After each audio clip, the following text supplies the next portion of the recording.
Hello students, welcome to Aerodrop classes, one step ahead for learning, where we help you to achieve your goals. Students, in this lecture we will discuss on a topic related to atomic and molecular mass, and the topic is gram atomic mass and the gram molecular mass. Okay? Previous lectures में मैं आपको atomic mass और molecular mass के बारे में पढ़ा चुका हूं, और इस लेक्चर में हम पढ़ने वाले हैं ग्राम एटॉमिक मास और ग्राम मोलिकुलर मास के बारे में। ओके, तो फर्स्ट ऑफ ऑल आपको थोड़ा सा रिमाइंड करा देते हैं कि आपको ये पता होगा जो एटॉमिक मास होता है उसको हम किस में एक्सप्रेस करते हैं। Atomic mass of an element expressed in AMU और सिंपली U। ठीक है, अब ये AMU क्या होता था बच्चों, आपको याद होगा एटॉमिक मास यूनिट को हम शॉर्ट में क्या बोलते हैं, AMU, या उसी को अब हमने रिप्लेस कर दिया है किसकी हेल्प से, सिंपली U की हेल्प से। U का मतलब क्या होता है, यूनिफाइड मास। ठीक है, अब यहीं से हमारा टॉपिक स्टार्ट हो जाता है ग्राम एटॉमिक मास। देखिए, अगर किसी भी एटॉमिक मास जो कि किसी भी एलिमेंट का जो एटॉमिक मास है उसको हम AMU या U में एक्सप्रेस ना कर ग्राम में अगर एक्सप्रेस करें तो वही हमारा क्या होता है, ग्राम एटॉमिक मास हो जाता है। Means atomic mass of an element expressed in grams is known as gram atomic mass।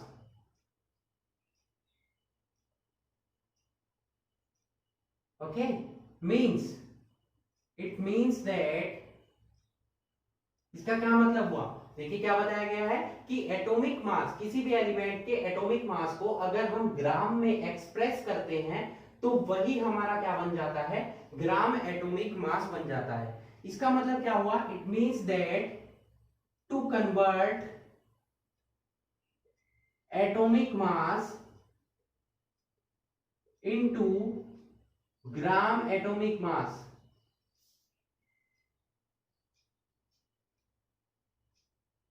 we simply replaced AMU और U in, या बोल सकते हैं AMU और U बाय ग्राम।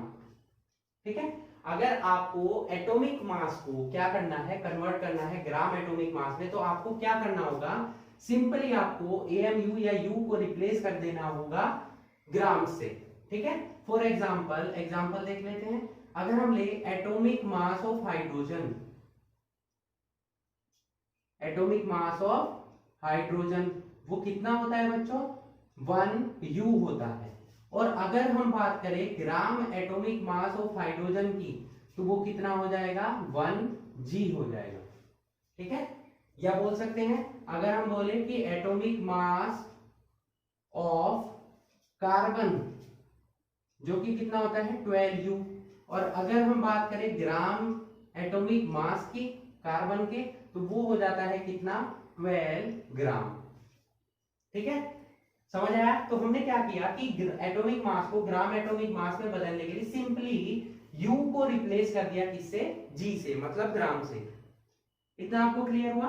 अब बात कर लेते हैं कि किसी भी एलिमेंट की जो अमाउंट होती है, ठीक है, अगर वो ग्राम एटॉमिक मास में प्रेजेंट है, ठीक है, means the amount of an element, किसी भी एलिमेंट की जो अमाउंट जितनी भी हमें उसकी दी हुई होती है उसका मास अगर किसके इक्वल है, उसके ग्राम एटॉमिक मास के इक्वल है, means the amount of an element having mass equal to gram atomic mass, अगर उसका जो मास है उस एलिमेंट का, जितनी अमाउंट हमें दी हुई है उस एलिमेंट की, अगर उसका मास किसके इक्वल है, ग्राम एटॉमिक मास के इक्वल है, तब हम क्या बोल सकते हैं कि वही उसका क्या हो जाएगा, 1 ग्राम एटम के इक्वल हो जाएगा। Means is called 1 gram atom of that element.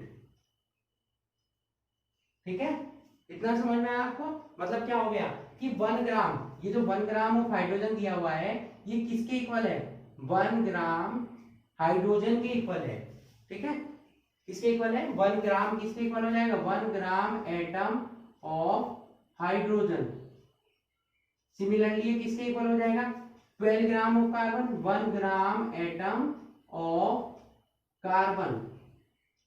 ठीक है भाई, किसी की एलिमेंट की जो अमाउंट दी हुई है, अगर वो मास उसका किसके इक्वल है? ग्राम एटॉमिक मास के, जैसे कि यहाँ है, तो उसे हम क्या बोल देंगे? उसका 1 ग्राम एटम बोल देंगे। किसका? उस एलिमेंट का। जैसे 1 ग्राम ऑफ हाइड्रोजन किसके इक्वल है? 1 ग्राम के। 1 ग्राम ऑफ कार्बन किसके इक्वल हो जाएगा? 12 ग्राम्स के। इसी तरीके से ऑक्सीजन का कितना हो जाएगा? 16 ग्राम होता है यहाँ पर। ठीक है, तो क्या हो जाएगा? 16 gram is equal to 1 gram atom of oxygen. ठीक है, क्लियर हुआ ये टॉपिक आपको? ग्राम एटॉमिक मास अभी तक हमने पढ़ा है, ये कंप्लीट डिस्क्रिप्शन है किसका? ग्राम एटॉमिक मास का।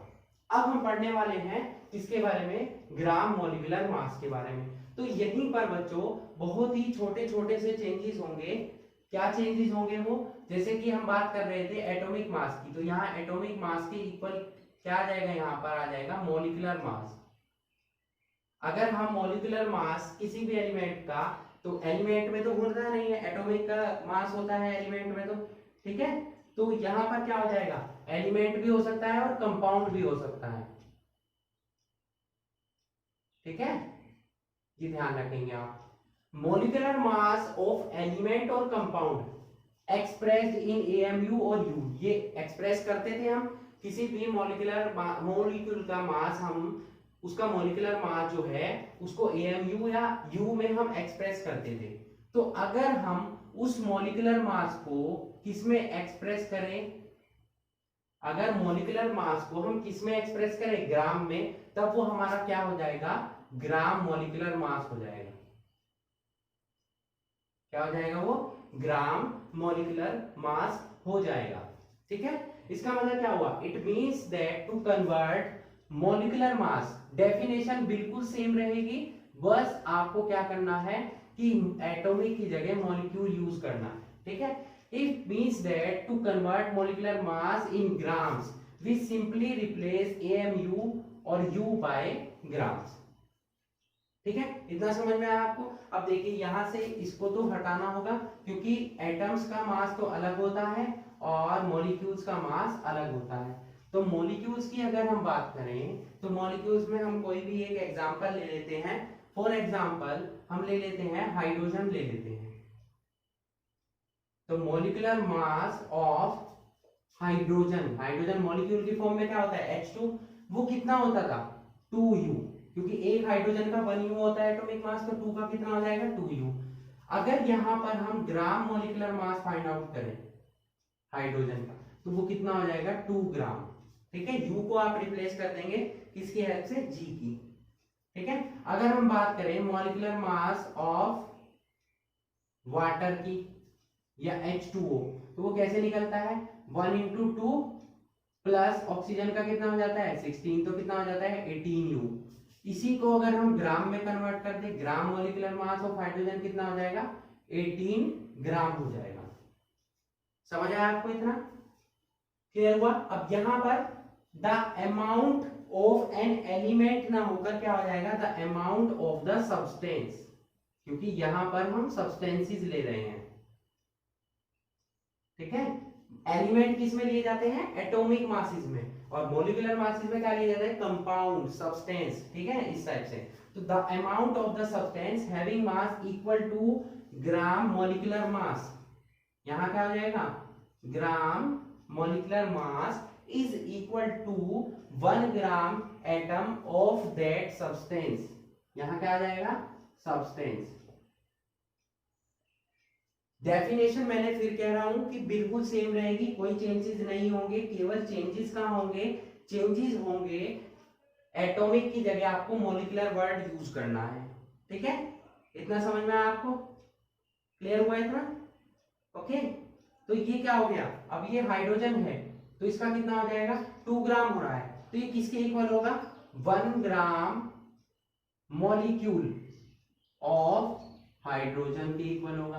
अगर आपसे पूछे कि 1 ग्राम मॉलिक्यूल हाइड्रोजन का वेट कितना होगा, मास कितना होगा, तो कितना होगा 2 ग्राम। इसी तरीके से ये किसके इक्वल हो जाएगा, 1 ग्राम मॉलिक्यूल ऑफ वाटर के इक्वल हो जाएगा। ठीक है, क्लियर हुआ इतना? तो ये दोनों आपने पढ़ चुके हैं। ग्राम एटॉमिक मास हमने आपको पढ़ा दिया और नेक्स्ट पढ़ लिया हमने ग्राम मॉलिक्यूलर मास। ठीक है, अब एक सेपरेट हेडिंग हम पढ़ने वाले हैं यहाँ पर फॉर्मूला यूनिट मास के बारे में। ठीक है, जैसे कि आपने पढ़ा है कि मॉलिक्यूलर मासेस कैसे कैलकुलेट होते हैं, किसी भी मॉलिक्यूल का मास आप कैसे निकाल सकते हैं। सभी एटम्स जितने भी उसमें प्रेजेंट है या जितने भी एलिमेंट्स उसमें प्रेजेंट है उन सभी का आपको क्या करना होगा, सम करना होगा। ठीक है, तो सिमिलरली फॉर्मूला यूनिट में भी यही होता है। सभी एलिमेंट्स के एटॉमिक मासेस का हमें क्या करना होता है, सम करना होता है। ठीक है, सभी को जोड़ देना होता है। क्लियर हुआ इतना?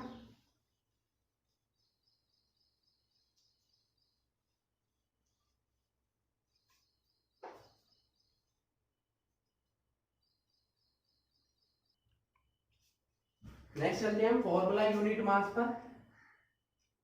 Formula unit mass of a compound.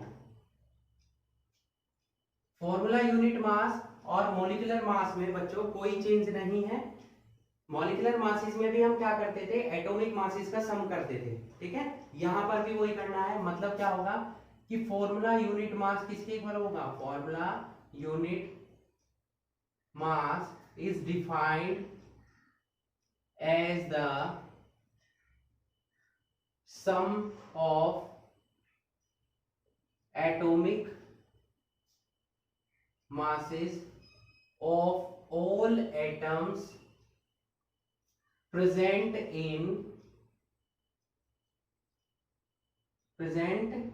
यहां आ जाएगा formula unit mass is defined as the sum of all atomic masses of all atoms present in one formula unit of that substance. ठीक है, अगर आपसे एक फॉर्मूला दे दिया जाए आपको, सपोज मैंने दे दिया यहां पर Na2CO3। ठीक है, इसका आपको फॉर्मूला यूनिट मास कैलकुलेट करना है, तो आप कैसे करेंगे, इसमें कौन कौन से एटम प्रेजेंट है, सोडियम, कार्बन और ऑक्सीजन। तो सबका आपको क्या पता होना चाहिए, एटॉमिक मास पता होना चाहिए। क्या पता होना चाहिए, सभी का एटॉमिक मास पता होना चाहिए। तो इसका एटॉमिक मास कितना होता है, कितना होता है 23U, इसका कितना होता है 12U, इसका कितना होता है 16U।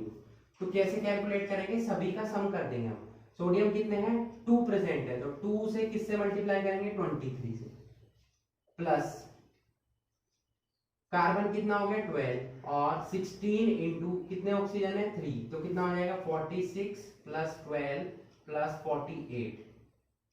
ओवरऑल कितना हो जाएगा, ये यहां पर हो गया 60 एंड 106 हो गया। ठीक है, ये हमारे पास क्या आया, फॉर्मूला यूनिट मास आया।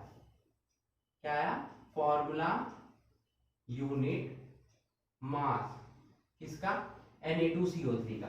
अगर हमारे से पूछा जाए gram formula unit mass of Na2CO3, तो भाई ग्राम में कन्वर्ट करना है, तो क्या करेंगे, सिंपली हम U को रिप्लेस कर देंगे किसकी हेल्प से, G की हेल्प से।